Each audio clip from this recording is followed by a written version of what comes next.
ప్రియమైన దేవజనమా, ప్రకటన గ్రంథము 12వ అధ్యాయము 11, 12 వచనాలు ఒకసారి ధ్యానించుదాం. దయచేసి చూడండి. వారు గొర్రెపిల్ల రక్తమును బట్టియు తామిచ్చిన సాక్ష్యమును బట్టియు వానిని జయించి ఉన్నారు గాని మరణము వరకు తమ ప్రాణములను ప్రేమించిన వారు కారు. అందుచేత పరలోక నివాసులారా ఉత్సహించుడి. భూమి సముద్రమా మీకు శ్రమ. అపవాది తనకు సమయము కొంచెమే అని తెలుసుకొని బహుక్రోధము గలవాడే మీ ఎదుకు దిగివచ్చి ఉన్నాడని చెప్పెను. ఈ మాటలలో ఎన్నో ఆత్మీయమైన పరిస్థితిగతులు కనపడుతూ ఉన్నాయి. వారు జయించిన వారు అంటూనే గత 2 వారాలు మనము ధ్యానించాము.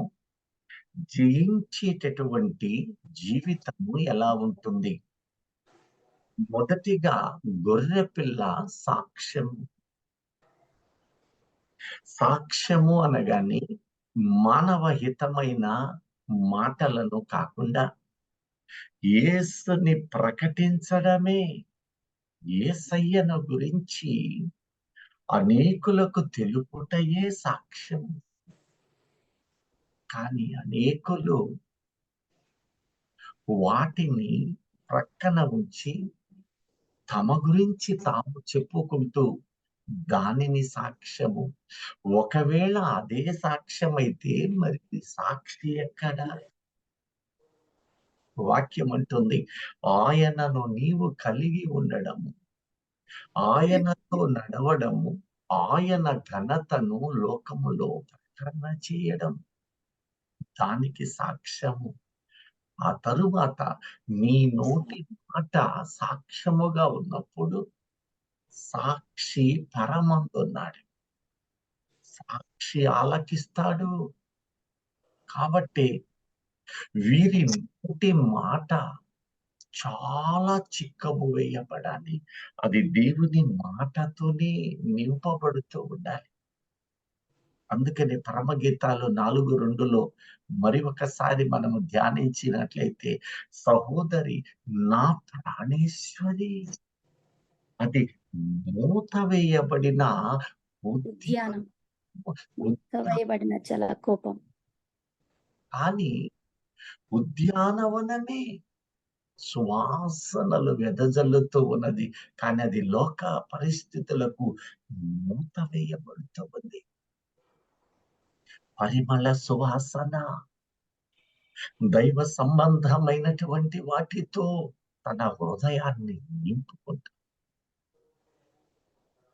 కనుకనే దేవుడు ఆ సాక్ష్యము గురించి ప్రకటిస్తూ ఉన్నాడు. నీ హృదయ తలంపులలో ఉన్న నీ ఆలోచనలను గురించిన సమస్తము ఆయన ఆలకిస్తూ ఉంటాడు. సాక్షి పరమందున్నాడు. మెలకువ కలిగి జీవించుదాం.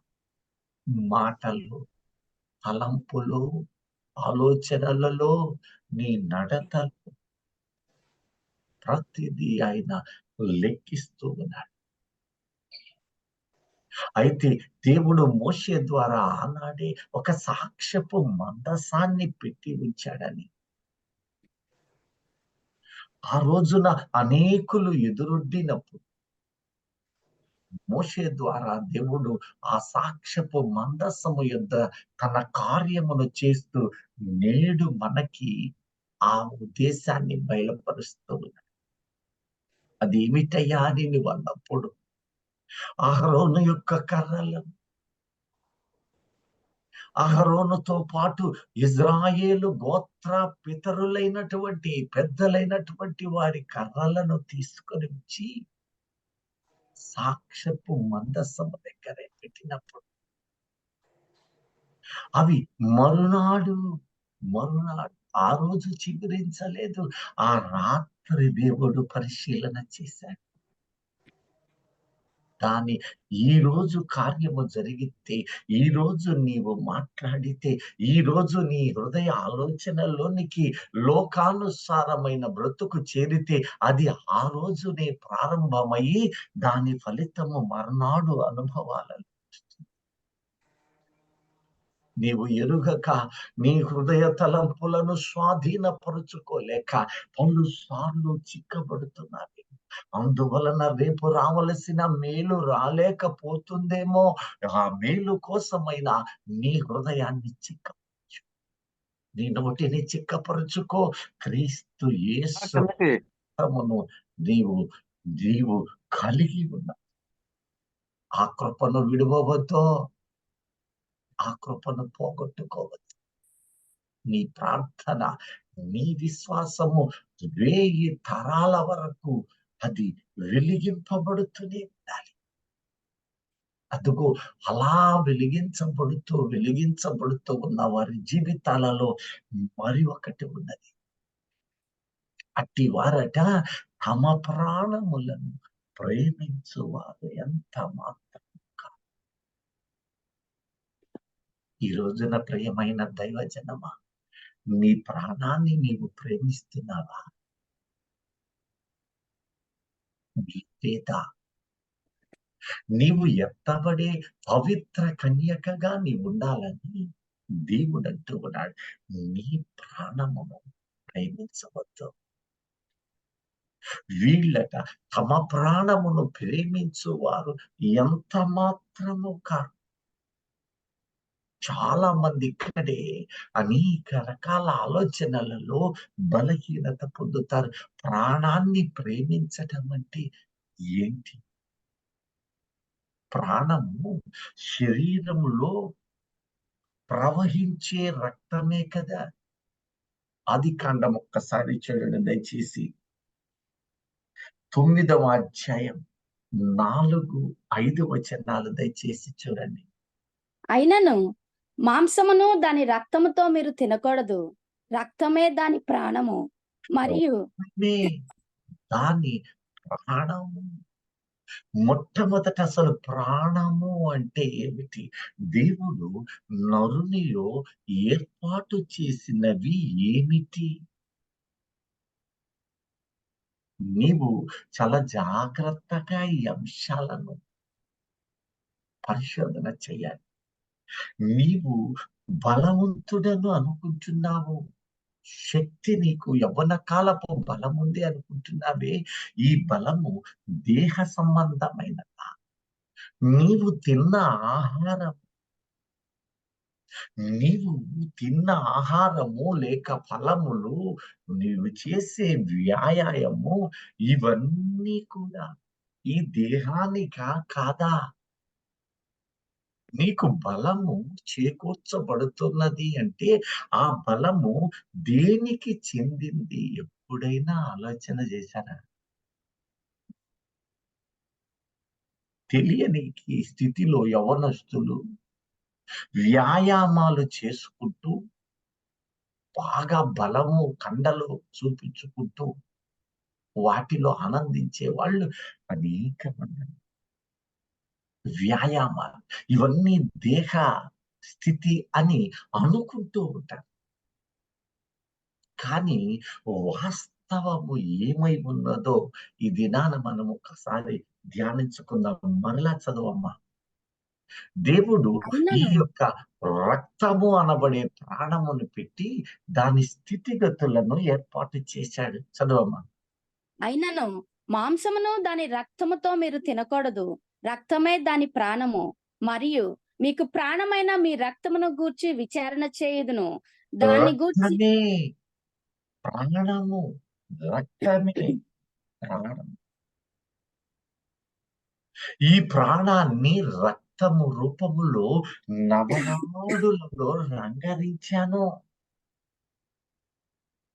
దేహమునకు రక్తమును ప్రాణము అని పిలిచాడు.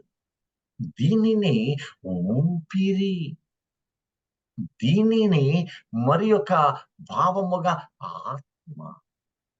దీపము వేరు, ఆత్మ వేరు, అంతరాత్మ వేరు. ఇలా విభాగాలుగా మనం ఇక్కడ గమనిస్తూ ఉన్నాం. జాగ్రత్తగా మనము గుర్తించుదాం. ఆదికాండము 18వ అధ్యాయము 5వ వచనాన్ని ఒక్కసారి మనం చూస్తే ఇక్కడ అబ్రహాము ఒక మాట అంటున్నాడు. కొంచెం ఆహారము తెచ్చేదను, మీ ప్రాణములను బలపరుచుకొనుడి. తర్వాత చూడండి, అబ్రహాము ఒక కమ్మని మాట అంటున్నాడు. నేను తినే ఆహారం ఒకటి ఉంది కదా! ఈ ఆహారము కోటి విద్యలన్నీ కూడా ఈ దేహ పోషణకే అనుకుంటూ మనిషి దేహాన్ని పోషించుకుంటున్నాను అనుకుంటాడు. కానీ అది కాదు. దేవుడు సమస్తము దేహములో ఉన్న రక్తము అనబడే ప్రాణానికి పెట్టాడు. అన్ని రక్తముకే పెట్టాడు. ఈ దేహాన్ని కేవలం ఒక సాధనముగా చేశాడు ఈ భూమి మీద. ఈ మాట అబ్రహాము చెబుతున్న మాటల్లోనే సమస్తమైన ఆటికి ఒక విలువైన సత్యం. ఏమిటయ్యా అంటే, నీవు నేను కొంత ఆహారాన్ని తెస్తానయ్యా. నేను కొంత ఆహారం తెస్తానయ్యా. నీ దేహాన్ని బలపరుచుకో అనడంలా, ప్రాణములు నీ ప్రాణాన్ని బలపరుచుకో. ఒక మనిషికి ఒక రోగం వచ్చింది అంటే అది దేహానికి అనుకుంటున్నావా? కాదు. వాతావరణ పరిస్థితులు. వాతావరణ పరిస్థితులు కలుషితం అవ్వటమే కానీ, దేహములో ఉన్న రక్తము కలుషితమై పరిస్థితులను బట్టి గాలి కలుషితమవుట, నీరు, తినే తిండి, వాతావరణాలు ఇవన్నీ ముక్కు నుండి పీల్చినప్పుడు కానీ, ఒకవేళ ఈ చర్మము లోపట్ల ఉండే స్వేద రంధ్రాలు అవి పీల్చుట గాని మొదట రక్తపు నమూనా కలుషితమవుతుంది. ఎప్పుడైతే రక్తము కలుషితమవుతుందో అప్పుడే దేహము మీద అది ప్రభావితం. ఈ దేహం ఒక సాధనం అవుతుంది. వైద్యుడిచ్చిన గాయాలైతే తప్ప వైద్యుడిచ్చినటువంటి ప్రతి మందు నీ గొంతు లోపలికి వెళ్తుంది. దేహము, చర్మము బయట ఉంది. మరి గొంతులోకి ఇస్తాడే? ఊహించావా? ఈ లోపలకు వెళ్ళింది నీ రక్తములో ఉన్న మలినమును శుద్ధి చేస్తుంది. దేవుడు ఆదాము నోట ఒక సత్యాన్ని తెలియచేస్తున్నాడు. సమస్తము ఈ ప్రాణానికి ఇచ్చాను. ఈ ఊపిరికి ఇచ్చాను. ఈ రక్తానికి మానవ దేహములో ఏర్పాటు చేశాను. దేహాన్ని కేవలము ఒక సాధనం చేశాను. అందుకని అబ్రహాం ఈ మాట అంటూ ఉన్నాడు. నేను ఆహారం ఇస్తూ ఉన్నాను. ఈ ఆహారం నీవు భుజించాక, ఆహారము నీవు భుజించిన తరువాత నీ ప్రాణాన్ని బలపరుచుకోమంటున్నాడు. నీవు ఆహారం ఇచ్చిన తర్వాత నీ ప్రాణము బలపరుచుకో. ఈ ప్రాణానికి దేవుడు చేసిన కార్యాలు చూడండి. ఆదికాండం 4వ అధ్యాయము 10వ వచనము నుంచి మరియు 9వ అధ్యాయం 4వ వచనము. 4, 10, 9వ అధ్యాయం 4వ వచనము ఒకసారి చదవండి. నీ నీ అప్పుడాయన నీవు చేసిన పని ఏమిటి? నీ తమ్ముని రక్తం యొక్క స్వరము నేలలో నుండి నాకు మొరపెట్టుచున్నది. కావున నీ తమ్ముని రక్తమును నీ చేతిలో నుండి పుచ్చుకొనుటకు నోరు తెరిచిన ఈ నేల మీదన ఉండకుండా నీవు శపింపబడిన వాడవు. 9వ అధ్యాయము 4వ వచనము ఇందాక చదువుకున్నాం. అయినను ప్రాణము అయినను మా అంటున్నాడు. ఇక్కడ ఒక కమ్మని మాట. నీ తమ్ముడిని నువ్వు చంపావు కదా! నీ తమ్ముని యొక్క రక్తం నేలలో నుండి నాకు మొరపెడుతుంది. ఆ రక్తం రక్తములో స్వరము అంటే ఏంటో తెలుసు కదా! ఈ రక్తమునకే వాయిస్ ఇస్తున్నాడు. ఈ రక్తమునకు స్వరమిచ్చాడు. ఈ రక్తమే దేహములో నవనాడులలో ప్రసరిస్తుంది. ఈ ప్రసరించినంత ప్రాంతమంతా చలనమిస్తూ ఉన్నాడు. ఈ రక్తానికే దేవుడు ఈ క్రమాన్ని ఇస్తూ ఉన్నాడు. ఇదే రక్తం ఒకటే, రక్తం ఒకటే. కానీ ఈ రక్తము ఇక్కడకొచ్చేసరికి స్వరపేటికవుతుంది. ఇదే రక్తము కొద్దిగా పైకొచ్చి వాసన పీలుస్తుంది. ఈ రక్తము యొక్క ఆవిరి లేక ఈ రక్తము యొక్క స్థితి పరిపరి విధాలుగా పెట్టాడు. దేహములో నీకు స్పర్శ కలిగింది అంటే అక్కడ రక్త ప్రసరణ కలిగినందువల్లే అక్కడ నీ దేహానికి కూడా స్పర్శ ఉంటుంది. రక్త ప్రసరణ జరగలేదు అంటే ఒక మనిషికి ప్యారలైజ్ అయింది అంటే పక్షవాతం వచ్చింది లేక మరణము వచ్చింది అంటే ఇక ఫోర్సిప్స్ పెట్టి కోసిన పోస్ట్ మార్టం చేసినప్పుడు ముక్కలు ముక్కలు కోసిన కేకలు రావు, స్వరము రాదు, కన్నీళ్లు రావు. కారణం అక్కడ రక్తము ప్రసరించలేదు, గడ్డగట్టి. ఈ రక్తమే ప్రాణము అన్న. ఈ ప్రాణానికే అనేకమైన క్రియలు ఏర్పాటు చేశాడు. అందువలన ఇది దేవుడు ఆ రోజున నిన్ను మన మూల పితరుణ్ణి ఆ రోజున ఈ దేహమును ఏర్పాటు చేశాడు.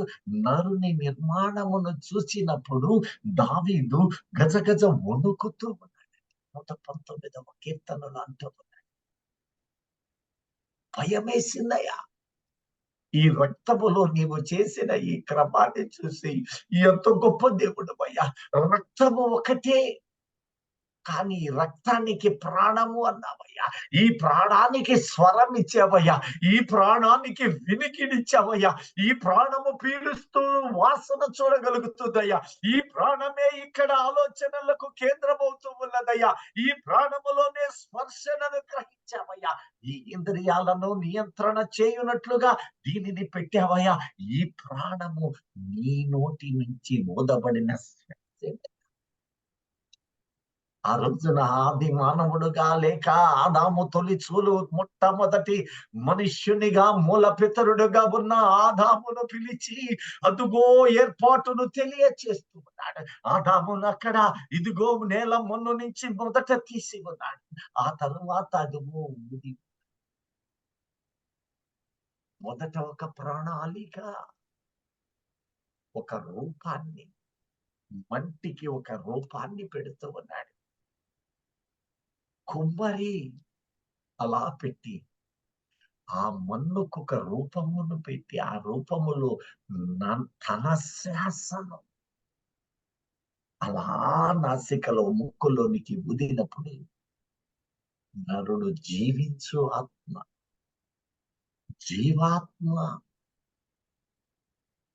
ఎంత గొప్ప దేవుడు!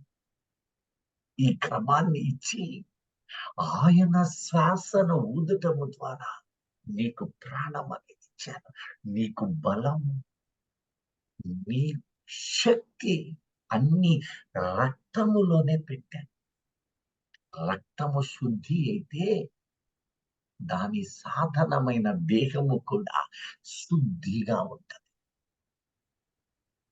రక్తము శుద్ధి అయితే ఇదిగో ఈ దేహము శుద్ధి అవుతుంది. నువ్వు వైద్యుని దగ్గరికి వెళ్తూ ఉన్నావు, నీ ప్రాణం అలసిపోతుంది, అతడు నీ ప్రాణ బలానికి ఇస్తున్నాడు. నీకిచ్చే టానిక్ అది. నీ ప్రాణము శుద్ధి కాబట్టి. నీ రక్తము శుద్ధి కానప్పుడు ప్రయోజనం ఉండదు. నీ రక్త శుద్ధి కోసమై అందుకే యేసయ్య కలువరిలో ఇదిగో తన ప్రాణం ఏ నేల నుంచి నిన్ను తీశాడో, ఏ నేల నుండి నిన్ను తీశాడో, ఆ నేలలోనికే తన పరిశుద్ధమైన రక్తాన్ని, తన పరమ పావనమైన రక్తాన్ని అదే నీళ్ళలోనికి రంగరించినప్పుడు ప్రతి పాపమును తొలగిస్తూ ఉన్నాడు. ఆయన యొద్దకొచ్చిన ప్రతి పాపిని రక్షిస్తూ ఉన్నాడు.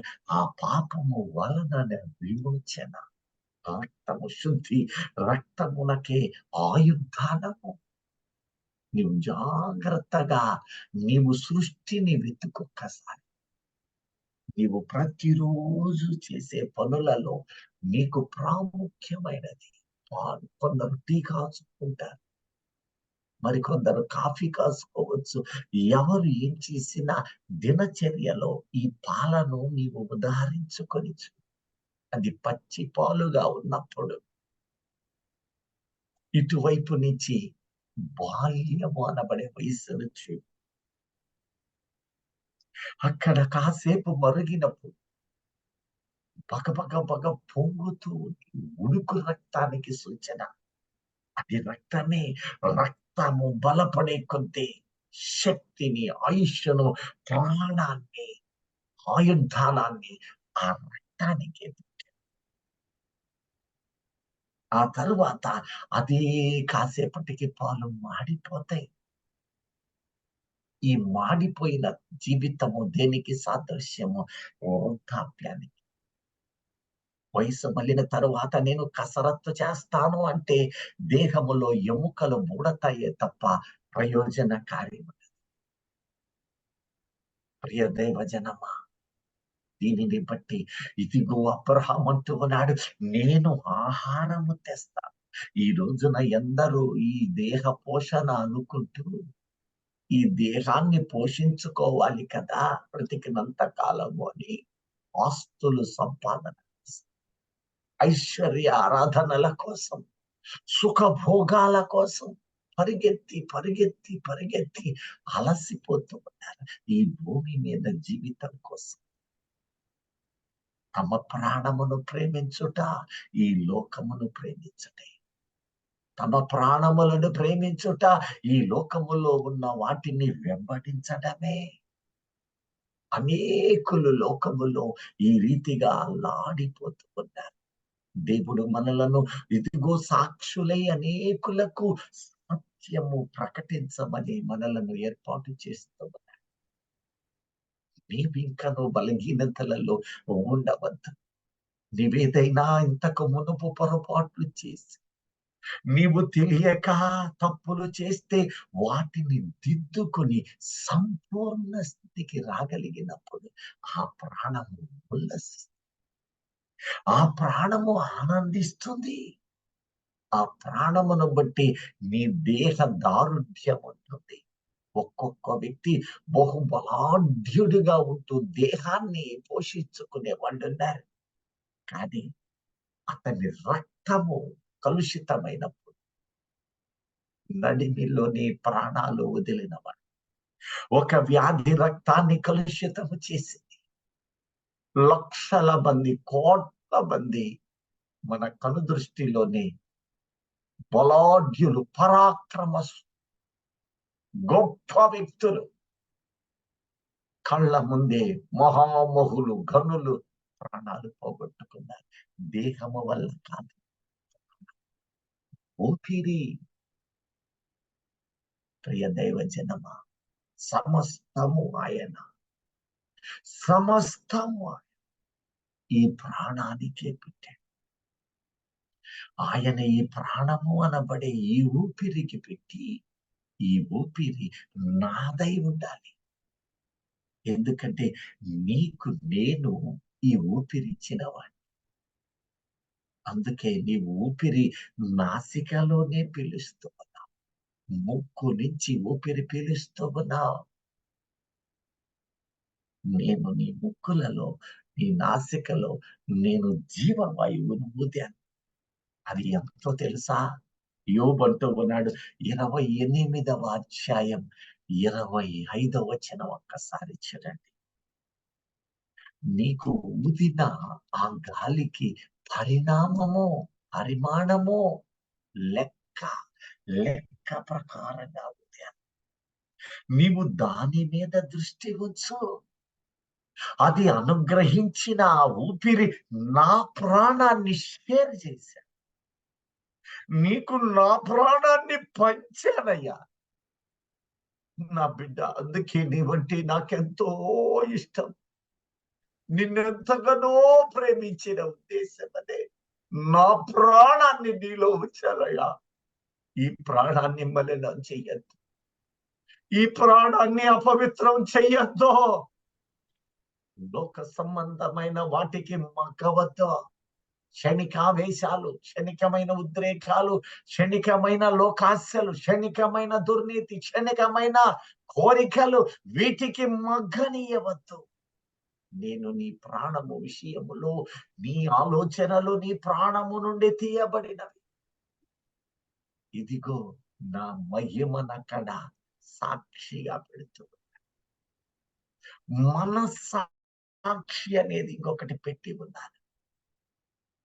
అదుగో దానికి సాక్ష్యపు మందసము నీ దేహమే. ఈ మందసము నీ దేహమే. అందులో అందులో సాక్ష్యపు గుడారం ఉంది. ఆ సాక్ష్యము పలుకున్నట్లుగా పలుసార్లు హెచ్చరిక చేస్తుంది. అది మనస్సాక్షి. ఆ మనస్సాక్షి నిష్కళంకమైనప్పుడు నీ హృదయ తలంపులు తెలియపరుస్తూనే ఉంటాయి. నీవు తప్పు చేశావా లేదా ఆయన హెచ్చరిక చేస్తూనే ఉంటాడు. చెయ్యక మునుపు అది మంచిదైతే నీ తలంపులలో ఆనందము, సంతోషం. లేకపోతే తప్పు చేస్తున్నప్పుడు ఆయన ఆయన తానగా పరిశుద్ధాత్మ దేవుడు మనస్సాక్షిగా నీలో ఉంచిన అంతరాత్మ లేక మనస్సాక్షి హెచ్చరిక చేస్తూ బెదురు భయంతో తప్పులు మార్గం అది. అందుకనే నోవహుతో అంటూ ఉన్నాడు, ఈ భూమి మీద మనుష్యుడు తమ మార్గాలను చురుపుకున్నారు. వారు నడవవలసిన త్రోవలు చూపడానికి ఒక మనస్సాక్షిని పెట్టాడు. ఈ గుడారం అనబడే సాక్ష్య గుడారం అనబడే దేహములో అది చిగురించాలి. అది చిగురించాలి. అహరోను కర్ర మరునాడు చిగురించినట్లు నీవు చేసిన ఈ మైలులు, నీవు జరిగించిన నీతి కార్యాలు, నీలో ఉన్న పరిశుద్ధ జీవితము, నిర్మలత్వము, అది రేపటికి అదుగో ఫలిస్తది. లేకపోతే ఆ మరునాడు ఎండిపోతావు, ఏడుస్తావు, బాధపడతావు, వేదన పడతావు, కన్నీళ్లు పడతావు. కానీ ఆ మార్గములో నడవలేవా? దిద్దుబాటు నీకు అసహ్యమా? దేవుడి దినాన నిన్ను నన్ను ఒక హెచ్చరిక చేస్తున్నాడు. నీ ప్రాణం నేను విమర్శ చేస్తా. కారణం ఈ ప్రాణము కలుషితము కాదు.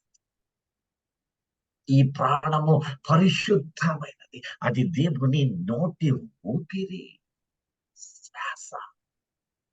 ఈ రోజున ఎంతమంది దాన్ని కలుషితం చేస్తూ చేస్తూ చేస్తూ చేస్తూనే ఉన్నారు. నీవెప్పుడు పొరపాటు చేయబోతున్నావు? అప్పుడు దేవుడు తన ఆత్మను నీలో ఉంచినందున ఆ ఆత్మ నిన్ను హెచ్చరిక చేస్తాడు. నీ అతిశయము, నీ బడాయి, నీ డాంబికము, నీ ఘనత ఇవన్నీ చూస్తున్నాడు. ఎలా చూస్తాడు అంటే నీలోనే ఆయన ఏర్పాటు చేసిన ఆ మనస్సాక్షి అనబడే ఆనాడు తెలియచేసిన సాక్ష్యపు మనస్సు. నీవు జరిగించిన ప్రతి క్రియను ఆ యొక్క సాక్షి ఆకాశముందున్నాడు. ఆయన ప్రాణము, ఆయన ఊపిరి నీలో సాక్షిగా ఉన్నాడు. నీవే రీతిగా ఉన్నావు, నీవెలా నడుస్తున్నావు? ఇష్టడుగా తగ్గింపు జీవితముతో క్రీస్తు ప్రేమ నీలో పొంగి పొరులున్నట్లున్నావా? లేక అతిశయాస్పదముతో నీవు జీవిస్తున్నావా? నరుడు నిన్ను ఘనతగా ఎంచవచ్చు, గొప్పగా నీ స్థితిని బట్టి, గొప్పగా నీ ఆర్భాటాన్ని బట్టి, నీవు ఊదిన బోరను బట్టి. ఒకవేళ నీవు ఆ రీతిగా ఉన్నట్లయితే నరుడు స్తుతించవచ్చు, ప్రస్తుతించవచ్చు, ఘనపరచవచ్చు. కానీ వాటినన్నిటినీ అక్కడ ఆలకించువాడు, చూచువాడు, తన పరిశుద్ధాలయమందు, పరిశుద్ధ ఆకాశమున ఆయన ఆలకిస్తూ ఉన్నాడు. అందుకని ఈ ప్రాణము ఆయన పెట్టినది గనక, ఈ ఊపిరి నీవు బ్రతికినంత కాలము, ఇదిగో దేహమును ఆయన చేసి ఉన్నాడు. అందులో ఈ నేల మన్ను నుంచి అది తీయబడింది. అదెప్పుడు భూమిని ఆకర్షిస్తూనే ఉంటుంది.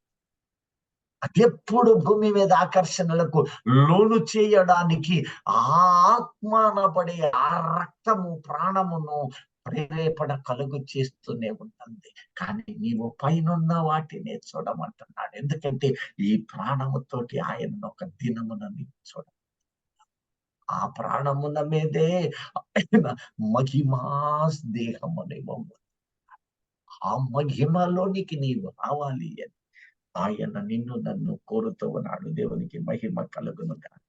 చూడండి, నీ దీర్ఘాయువు ఎక్కడుంది? దేహానికా? కాదు. ద్వితీయోపదేశ కాండం 30వ అధ్యాయం 20వ వచనం ఒక్కసారి చూడండి. దీర్ఘాయువును ఆయన ఈ ప్రాణానికే ఇస్తూ ఉన్నాడు, దేహానికి కాదు. ఈ దేహము పవిత్రంగా ఉండాలి అంటే మొదట హృదయ తలంపులు, ఆలోచనలు నీకు దేవునికి ఇష్టమైనవిగా మార్చబడాలి. అప్పుడు ఈ దేహము పవిత్రమైనదిగా మార్చబడి, ఆత్మసిద్ధమే ఆ రోజు దేహము బలహీనత. కారణం, వారి హృదయములు సిద్ధమైనను మత్తుతోనే ఉండిపోయాయి. చూడండి, ద్వితీయోపదేశ కాండం 30వ అధ్యాయం 20వ వచనం ఒక్కసారి నీ చూద్దాం. పితరులైన అబ్రహాము, ఇస్సాకు, యాకోబులకు ఆయన ప్రమాణము చేసిన దేశములో మీరు నివసించినట్లు యెహోవాయే నీ ప్రాణమునకును నీ దీర్ఘాయుషునకు మూలమై ఉన్నాడు. చూడండి, కాబట్టి ప్రాణమునకు, నీ దీర్ఘ ఆయుష్కు మూలం మూలమై ఉన్నాడు. ఆయనే మూలం. కారణం, ఈ ప్రాణము దీర్ఘాయుష్షు కారణమవుతుంది. ఆ రెండిటిని ప్రాణము ఆయుష్తో ముడిపట్టి ఉంది. ఈ ఆయుష్షు నిన్ను నడిపించడానికి ఈ దేహానికి ఒక మూలమైతుంది. రోగాలు వచ్చినప్పుడు నా ప్రాణం అలసిపోయింది. ఇంకొంతమంది చనిపోతే అంటారు, వాడి దీపం పోయిందా. లోకం అనే మాట, ఆయువు ముగించింది, ఊపిరిపోయింది, నీవెలాగైనా పీల్చు. వీటికి జవాబు, వీటికి ఆధారము ఏమిటి అంటే యెహోవాయే మూలం. కారణము, ఆయనే ఆ ప్రాణాన్ని తన ప్రాణములో కొంత నీలోనికి పంపి షేరింగ్ ఇచ్చాడు. తన ఊపిరిని నీలోనికి పంపాడు. నీవది గుర్తించి అడుగడుగున అయ్యో నేను ఈ క్షణములో ఏం చేస్తున్నాను, అయ్యయ్యో నేను చేసేది కరెక్టా కాదా ప్రభువా. ఇందాక దైవజనుల ముఖాంతరములో నుంచి, నోటి స్వరము నుంచి దేవుడు పలుకు, నీవేమి చేసినా దేవుని హద్దు నీకు ఏర్పాటు చేశాడు. దేవుడు నీకు ఒక క్రమాన్ని పెట్టాడు. నీ జీవితము నాలో ఫలించాలి, ఇది నాదోటి. ఆయన చూపిన మార్గములో నడువు. త్రోవ తప్పావో, నీవు ఎరుగక నీవు తప్పావా, ఎరిగి తప్పావా, మొత్తానికి తప్పావు. నీ మాటలో, నీ ఆలోచనలలో ఒక దినమునకు ఇన్ని గంటలు ఇవ్వబడినవి. ఈ గంటలలో, ఈ క్షణాలలో ఒక్క పదమైన దాటి వస్తే క్షమాపణ అడుక్కు. వెంటనే మరునాడు ఆ ఉగ్రత నీ తల మీద కర్ర చిగురించాలి. ఈ కట్టె చిగురించాలి. చిగురించాలి అంటే అందులో శుద్ధమైన ప్రాణమై ఉండాలి. కారణం ఆ ప్రాణం ఆయన పెట్టింది. ఆయన తన ప్రాణాన్ని నీకు ఇచ్చాడనే సత్యాన్ని, తన ఊపిరిని నీకు షేరింగ్ ఇచ్చాడనే వాస్తవాన్ని ఆ క్షణానంలోనే నీవు తెచ్చుకోవాలి. నీవు కంచెంలోనే జీవించాలి. దేవుని పిలుపు, ఏర్పాటు నీకు చేలుగ చేసిన ప్రతి మార్గము, నీవు నడవవలసిన త్రోవ, నీ మార్గం. శోధన, అపవిత్రత, లోక సంబంధమైనవి కంచెను దాటి, సామెతకారుడు ప్రసంగి అంటున్నాడు, కంచె దాటితే పాము కరుచును. కంచె దాటిన వానికి పాము కరుచును. కరిచిన తరువాత ఆనాడు అరణ్యములో ఇశ్రాయేలీయులు ఏడుస్తూ కేకలేస్తూ మొరపెడుతూ ఉన్నారు. శోధించవద్దు. నీవు మెలకువ కలిగిన వ్యక్తివై ఉండాలి. దేవుడు ఆ కృప మనకి ఇవ్వాలని నీవు నిత్యము ఎదురు చూడాలి. కంచె దాట వీలు లేనే లేదు. అందుకనే దేవుడు అంటున్నాడు, ఆ ప్రాణము నాది. తన ప్రియులైన వారి విషయములో ఆయన ఒక ఉద్దేశము, ఆజ్ఞ బయలుదేరి చేస్తూ ఉన్నాడు. యోబు గ్రంథము 2వ అధ్యాయము 6వ వచనం.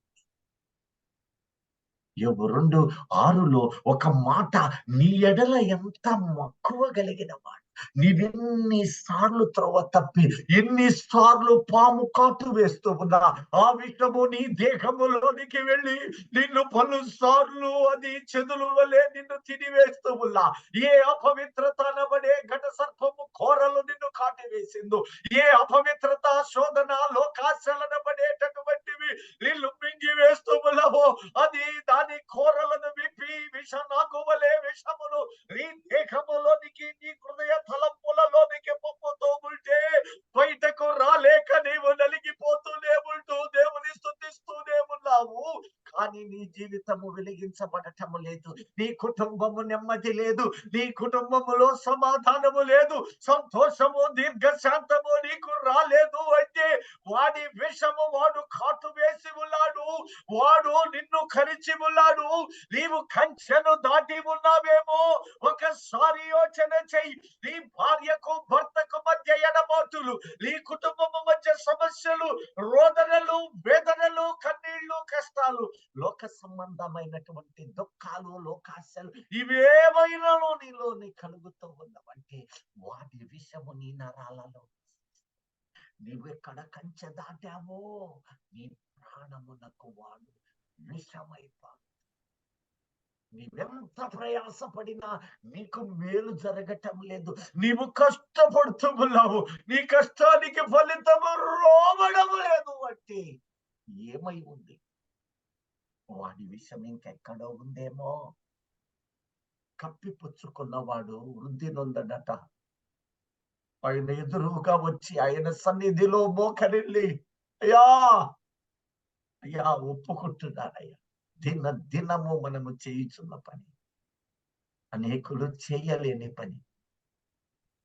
ఇక్కడ గ్రూపులో కూడా అందరూ అన్మ్యూట్ చేసుకోమని దైవజనులు 10 సార్లు పలుమార్లు చెప్తున్నా చేయలేని పరిస్థితి, ఒప్పుకోలేని పరిస్థితి, నీ పాప విమోచనకై ప్రాధేయపడలేని పరిస్థితి. అంటే ఆ విషయం ఇంకా ఎక్కడైనా ఉందంటారా? ఎక్కడైనా అది పాకుతుందా? ఆ రోజు అదే జరిగింది. ఎప్పుడైనా యోచన చేసావా? ఆదాము పాపము చేసిన తర్వాత సర్పమును కూడా దేవుడు శపిస్తూ ఉన్నాడు. నీవు నీ పొట్టతో పాకుతావు, నేల మీద మన్ను తింటావు. నీవు మన్ను తింటావు. సైన్స్ అంటుంది శరీర రీతిగా పాము మన్ను తినదు. నిజమే. మరి ఏ మన్నిది? ఈ మన్ను నీ దేహము. నీవెప్పుడైతే దేవుడు వేసిన కంచెను దాటుతావో నీ ప్రాణమునకు నీవే జబ్బు. నీ ప్రాణానికి నీవే సమాధానము. నీ ప్రాణానికి నీవే కీడు కొని తెచ్చుకుంటావు.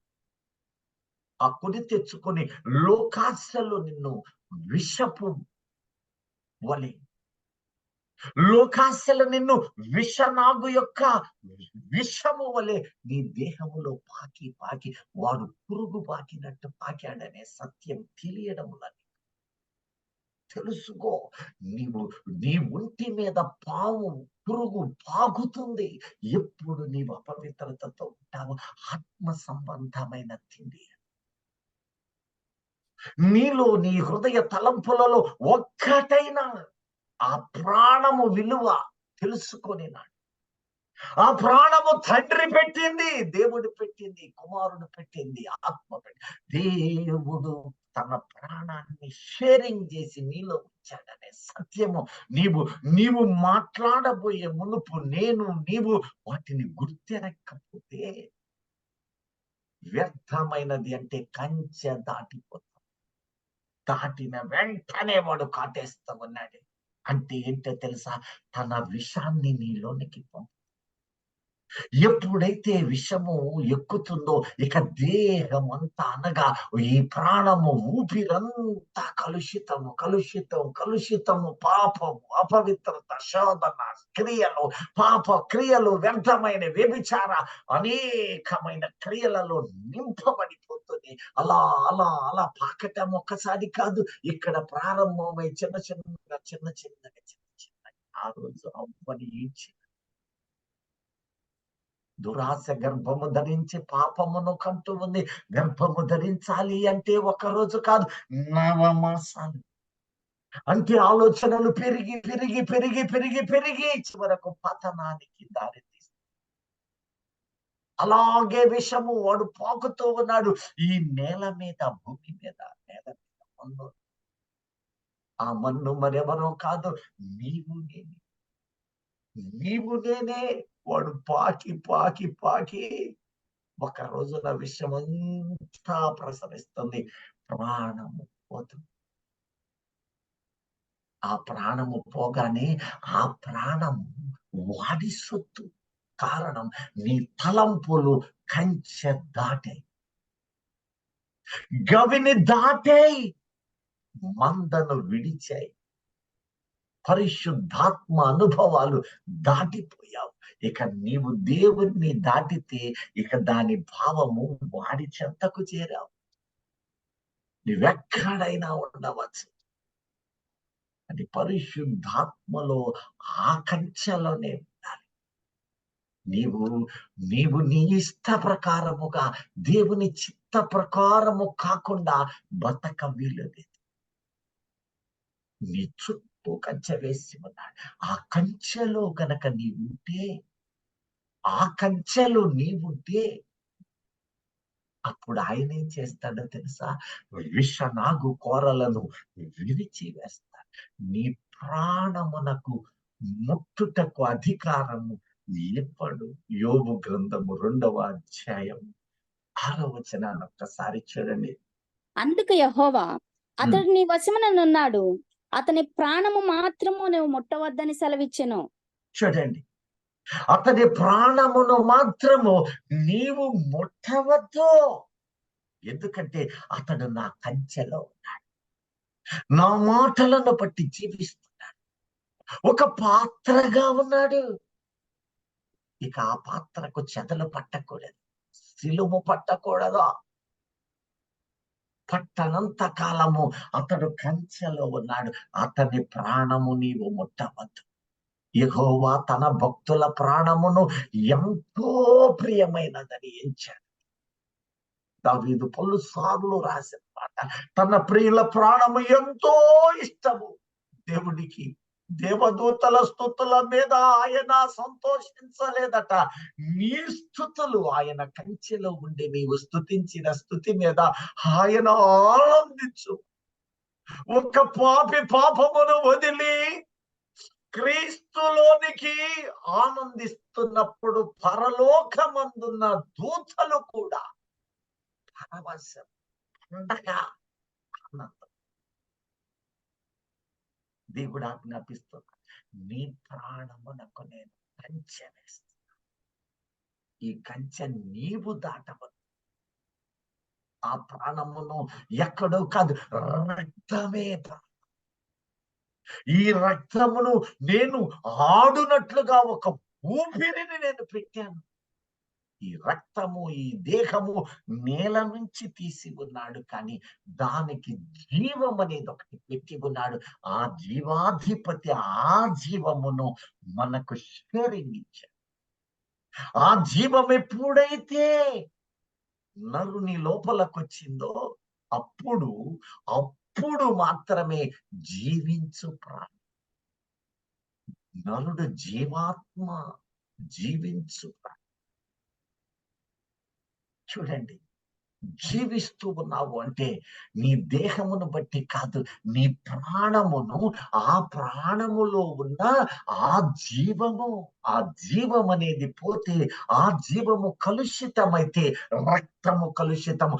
ఆ జీవము నీలో ఉన్నంత వరకు, అది నీలో ఉంచి ఉన్నవాడు అది యథార్థమైన జీవితము వైపే ఉండాలి. ఎప్పుడైతే తలంపు ప్రక్కకి వెళుతూ ఉన్నదో అది కార్యరూపము దాలుస్తూ ఉన్నది, అది అపవిత్రతకు లోను చేస్తున్నది, అది దుర్నీతికి లోను చేస్తూ ఉన్నది. అందుకే నీ దేహములో అనేక వ్యాధులు రక్త కలుషితము వల్లనే. మానవ రీతి మందులకై మనము ప్రయాసపడుతూ ఉంటాం, మంచిదే, కానీ అందులో ఉన్న జీవం సంగతి ఏంటి? ఆయన ప్రాణము నీలో పెట్టాడే, ఆ ప్రాణం కలుషితమైతే అప్పుడేమైపోతావు? కంచె దాటిన నీ మీద వాడు పాకుతాడు మొదట. ఆ తరువాత వాడు మింగివేస్తాడు, పాతాళములోనికి ఈడ్చి వేస్తాడు. పాతాళమునకు, నరక కూపానికి ఆశ చావదట. భూమి నీళ్లను పీల్చి పీల్చి పీల్చి ఆకాశ వర్షాన్ని పీలుస్తూ దాని ఆశ చావకుండా ఎంత కాలమున్నా, ఎంత వర్షం పడ్డా పీలుస్తుంది. ఇదిగో కనని గర్భమునకున్న ఆశ పాతాళానికి అతి వేగరమైనది. పాపము చేసిన వారిని పాతాళము పట్టుకుంటుంది మొదట, తర్వాత అది నోరు తెరిసి మింగివేస్తుందని ఆనాడు ప్రకటించాడు. మింగివేస్తుంది. ఆ మింగేసిన తర్వాత ఇక పూర్తిగా కలుషితం. అయితే దేవుడు అంటున్నాడు, ఒకరోజు ఒక వ్యక్తి, నా ప్రాణమా తినుము, అన్ని సమకూర్చుకున్నాడు, తన కొట్లలో నింపుకున్నాడు. ఈ దేహమునకు కావలసిన సాధనమే కొట్టు. ఈ కొట్టు, ఇందులో గదులు, జేబులు, ఇల్లు, ఇంట్లో ఉన్న సమస్తము నింపుకొని సమృద్ధి కలిగి తృప్తిగా సేవ చేసే వాళ్ళు ఎంతో మంది ఉన్నారు. అయితే ఆ కలిగిన వారు సమస్తము ఆయన ఇచ్చి ఉన్నాడని ఆయన సేవకై వ్యర్థం చేయబడాలి. మోసకరమైన వాటితో చేయకూడదు, అపవిత్రమైన వాటితో ఆ కంచెలో నిలవకూడదు, వ్యర్థులైపోతారు. మనమైతే అట్టిది లేనందువలన దేవునికి మహిమ చెల్లించుకుందాం. హల్లెలూయా. ప్రియ దైవజనమా, నా ప్రాణమా అన్నీ ఉండని సమృద్ధిగా చూసుకున్నాడు. అక్కడ దేహంతో అంటల్లా యేసయ్య ప్రాణమా అనే మాట పలుకుతున్నాడు. తినుము, తాగుము, సుఖించము. అక్కడే విస్పష్టతగా తెలియజేస్తున్నాడు. దేహమా తినుము, దేహమా తాగుము, పోషించము అనడములా లోపలున్న ప్రాణంతోనే అంటున్నాడు. ఈ ప్రాణము వలనే బలము, ఈ ప్రాణము వలనే దీర్ఘాయువు, ఈ ప్రాణము మలినమైతేనే వ్యాధులు. ఈ ప్రాణము ఆయన పెట్టిన ఊపిరి, ఆయన అది మహిమకరమైన దైవములాగానే జీవించాలి. అప్పుడు అంటున్నాడు, ఓ వెర్రివాడా, ఈ రాత్రి నీ రాత్రి ప్రాణమును అడుగుచున్నాడు. దేహమును అడుగుతున్నాను అనడము లేదు. నీ ప్రాణము దేహమును పోషించావు, కానీ అది దేహమునకు కాదు, నీ ప్రాణమునే విసిగించి, నీ ప్రాణమును ఈ రాత్రి నేను అడుగుతూ ఉన్నా. ఏమైపోతావు? లేఖనం అంటుంది, ఈ ప్రాణమును ప్రేమించవద్దు, ఈ ప్రాణమును ప్రేమించవద్దు. రాకడ వచ్చి వెళ్ళిన తరువాత ఇదిగో అక్కడ కొందరు మిగులుతూ ఉన్నారు.